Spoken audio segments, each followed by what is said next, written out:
Hello, this is JP Hrisoulas, the cranky old bastard, and I've been getting a lot of email and questions about dyeing.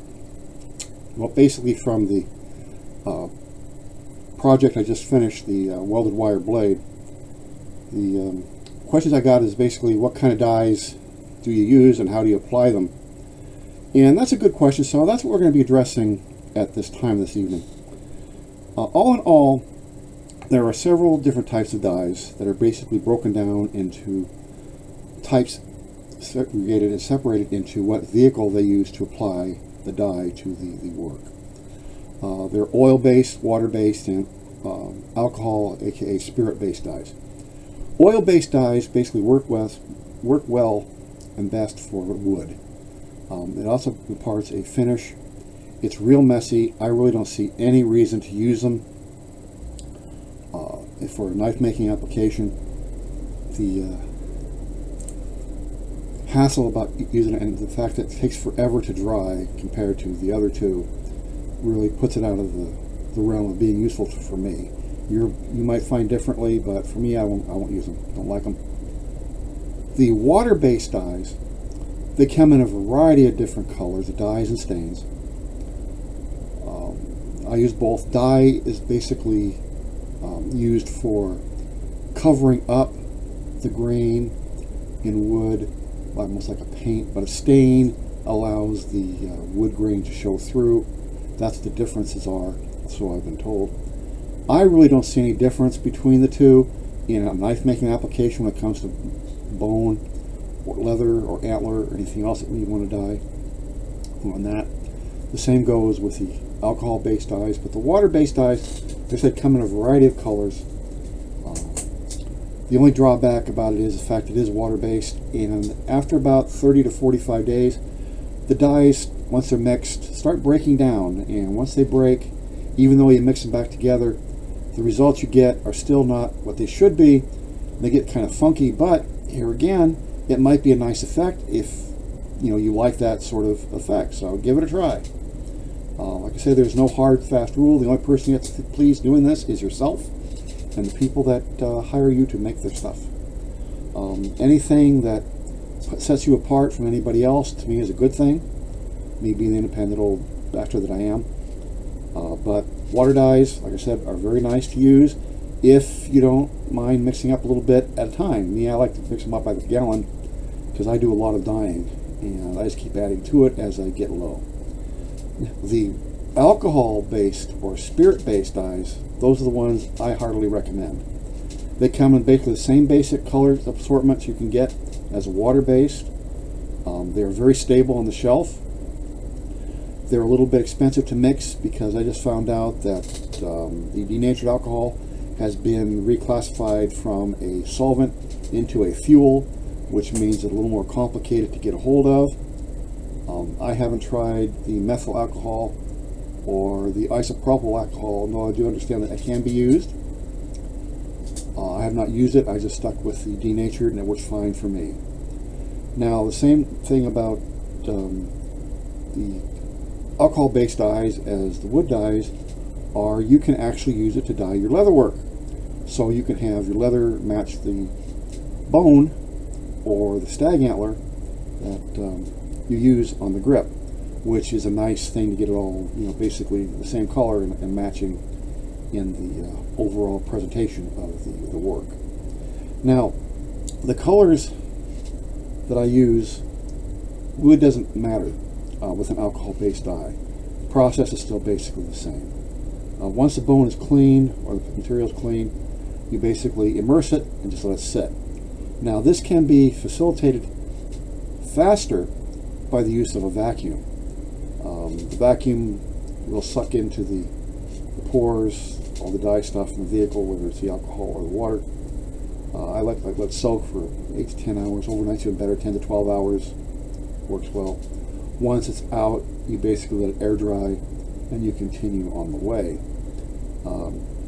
The surface should not have very much degradation on the integrity once it's through the dye. Now, some colors, especially the darker colors like ebony black, will have a tendency to leave a dye residue on the surface, which can be a little bit of a hassle to get off because it gets everywhere. It's almost like lamp black. So wear gloves and just rub it off and it just comes off. Once it's sealed, it doesn't matter.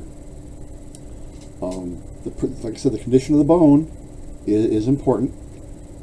You want the bone to be as smooth as possible, as close to being done as possible before the dye is introduced.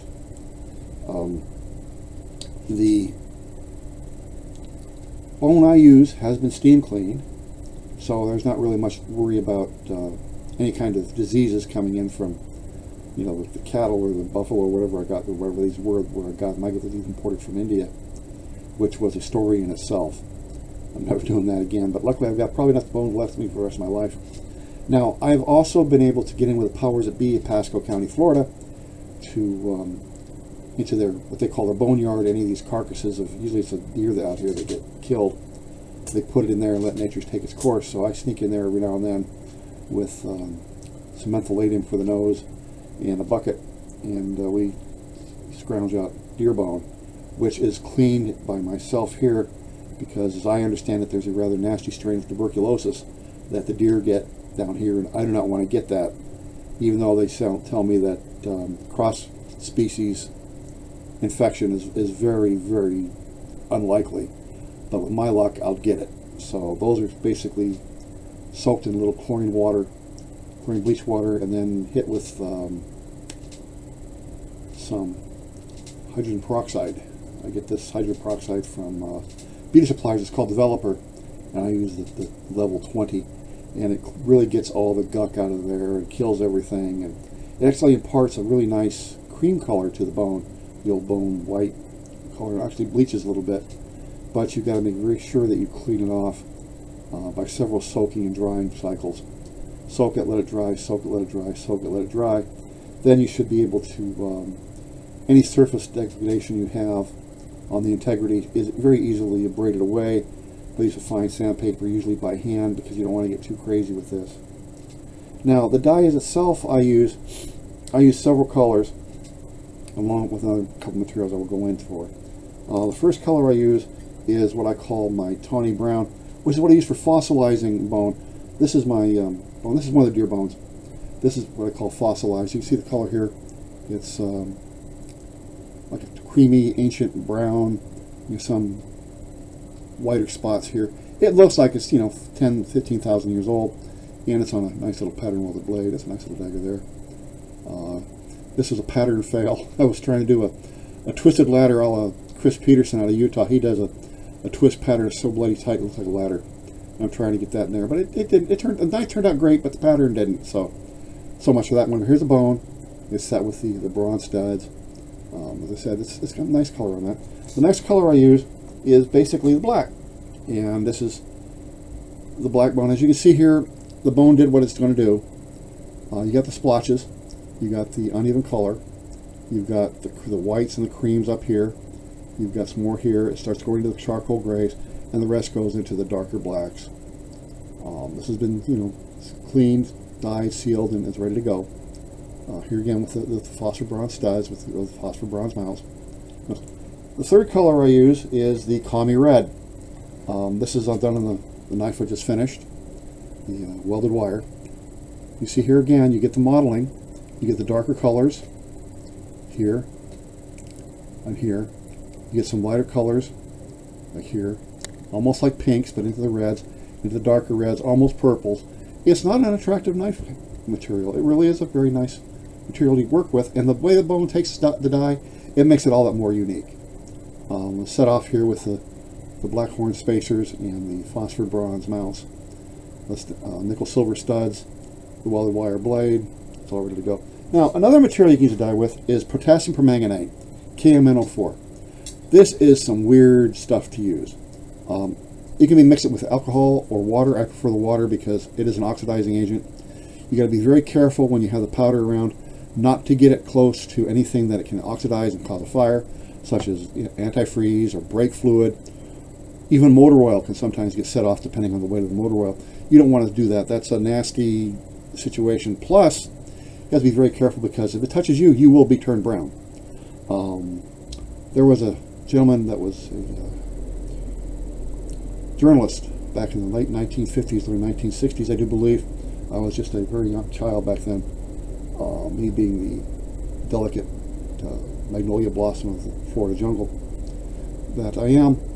He wanted to do an expose on racism in the South, and he was not of the darker skinned brethren, and he dyed himself using the potassium permanganate, and it worked quite well, but it gave him some serious health problems. It basically poisoned him, and he finally did beat it, but it shortened his life by quite a few years, they say.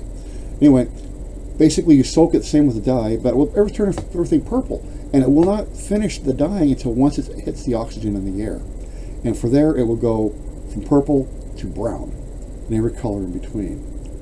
You will get some surface degradation on the integrity of the surface, but that's easily removed by abrading with fine sandpaper. I would not use power tools on that because it might take too much. And you get the same modeling effect here. This was done with potassium permanganate. You can see some of the amber color in this section here. You can see the modeling on the whites and the creams into the dark browns into almost like chocolate brown.